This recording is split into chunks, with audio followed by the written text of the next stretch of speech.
Welcome to episode 10 of the MatchKitCast. Yep, we've reached double figures, and for that we are going more visual, and we have an incredibly unique and inspiring guest for you this week.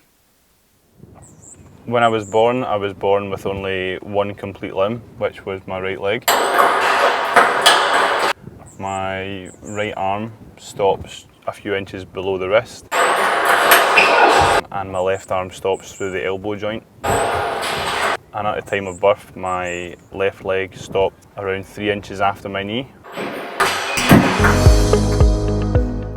Hi Martin, thanks so much for joining us today. Oh, thank you for having me.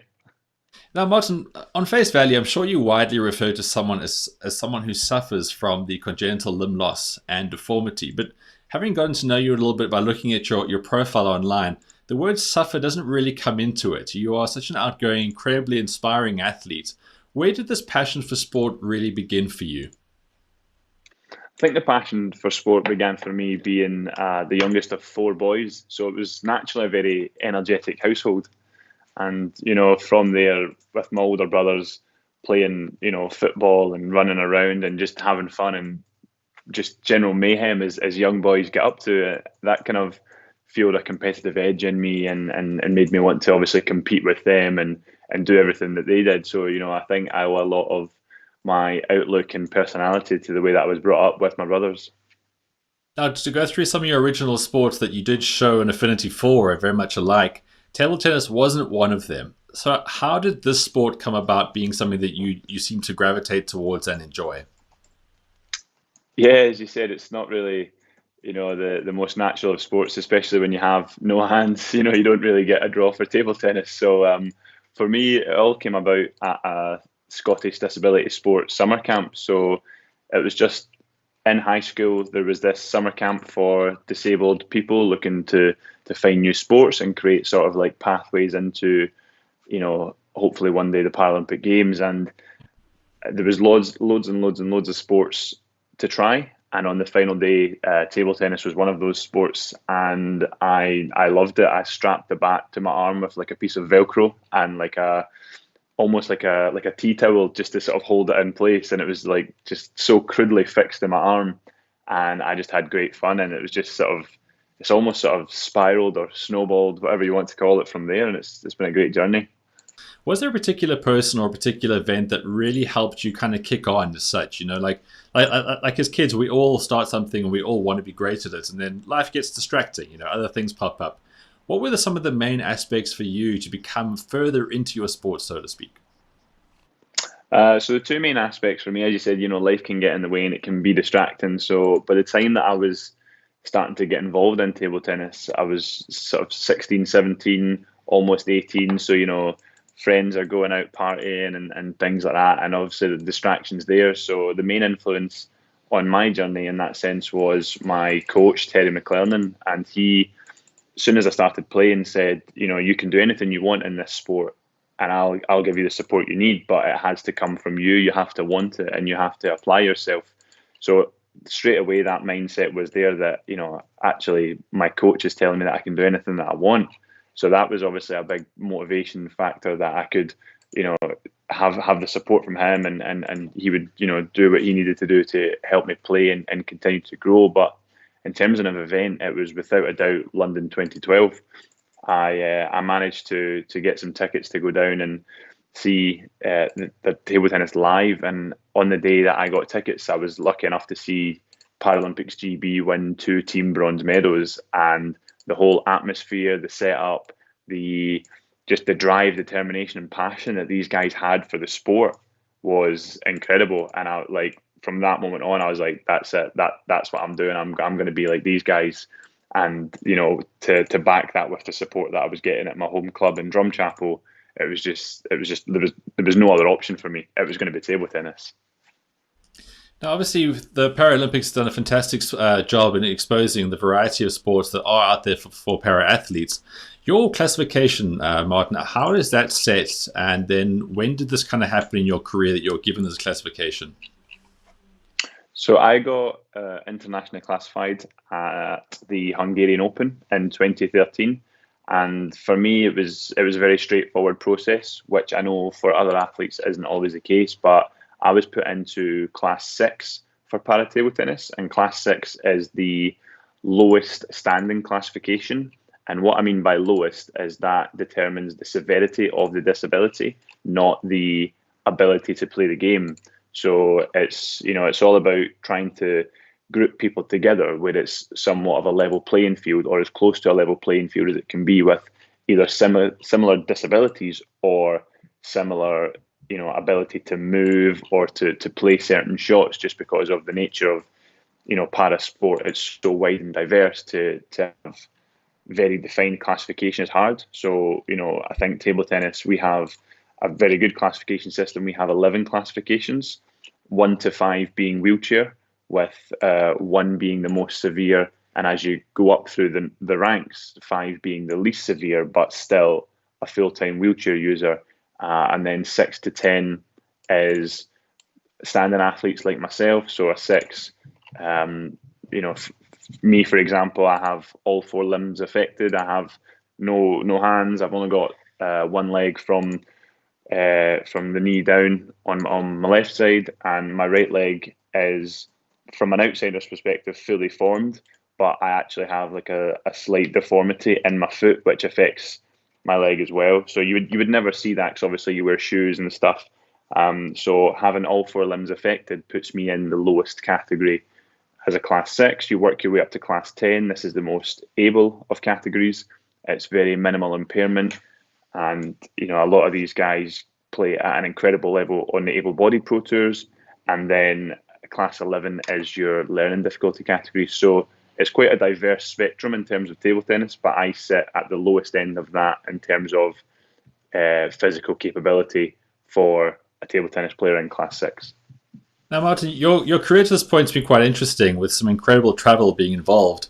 What are those kind of things what are the kind of things that you felt have really evolved your game over the last few years, and how is traveling to these events something that has benefited?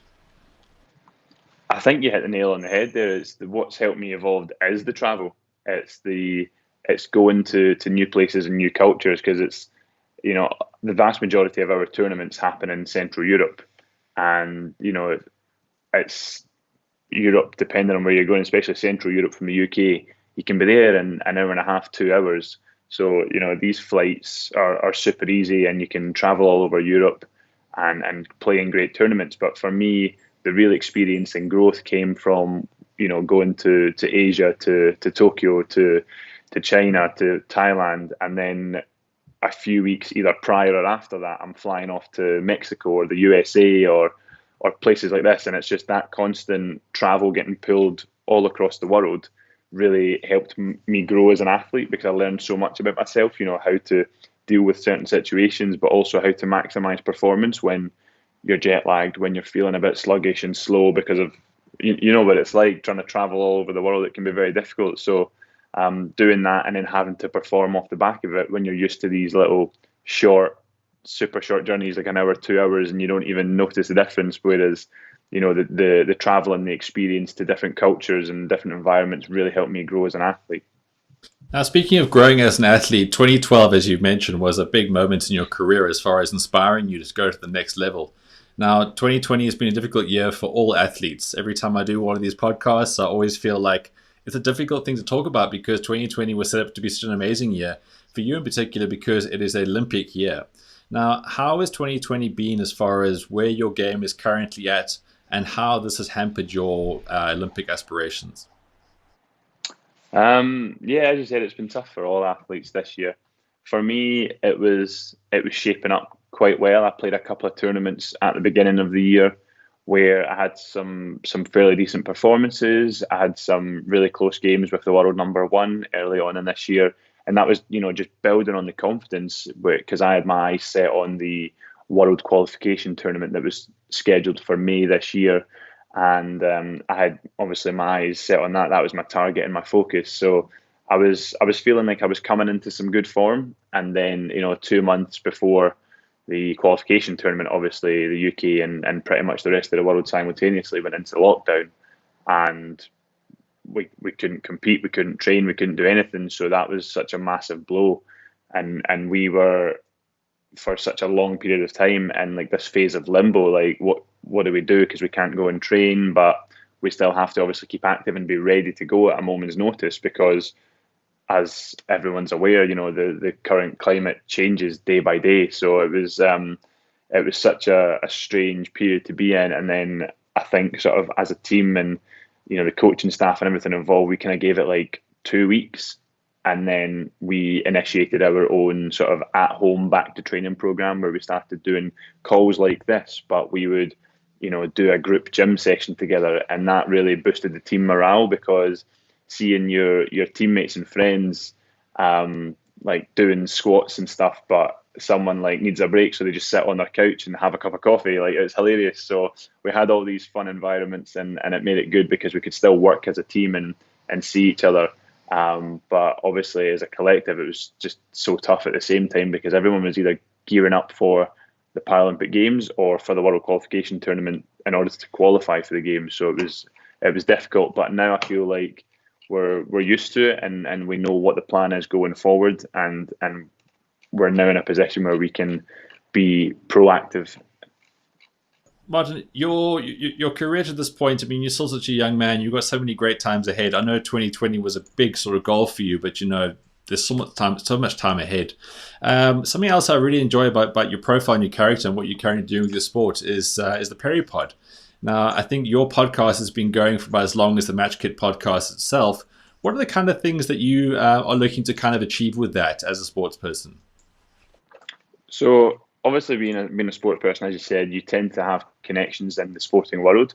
So what I'm trying to do with Peripod is to talk to fellow athletes. Hopefully I'm trying to diversify the pod and sort of start to move away from table tennis athletes, but that's what I know. But what I want out of these episodes on Peripod is real conversations that address real issues, but we can also tie in the sporting links. And I feel like sport has a connection to almost every aspect in life, whether it be business or education or science, actually. And people that say that they aren't sporty and they're not into sport could still tell you some top athletes in the world. So I feel like sport has such a gravitational pull that everyone can relate to. And then, having those connections to those athletes, I just want to have real conversations and get to know what they're like. So I think, so far I've had on it some religious chats, some race, mental health, eating disorders, and it's things that people don't necessarily talk about, especially within sport. And I want to start having those conversations, because it makes an athlete even more relatable. And if elite athletes are just the same as anyone else, we're just doing our job, and that's what everyone does. Everyone gets up and goes to work and comes home, and they look at these superstars on the TV, whether it's rugby or football or whatever it may be, and they think, wow, I could never be like that. And it's actually, we're just regular people. It's just our job is to play sport, and I think that sometimes that gets lost. Well, like I said, I've enjoyed the first few episodes of that. If you look for the Peripod, it literally is just called the Peripod on all major podcast platforms. And of course, to see more of Martin, there is his MatchKit platform. Now, it's matchkit.co/Perry94, born in 94, hey Martin? Yes, I know. I don't look it, so I'm glad you said that. And you also touched on it earlier that I was a young man, so yeah, I'm glad you plugged that, because with the lack of hair, no one ever believes me.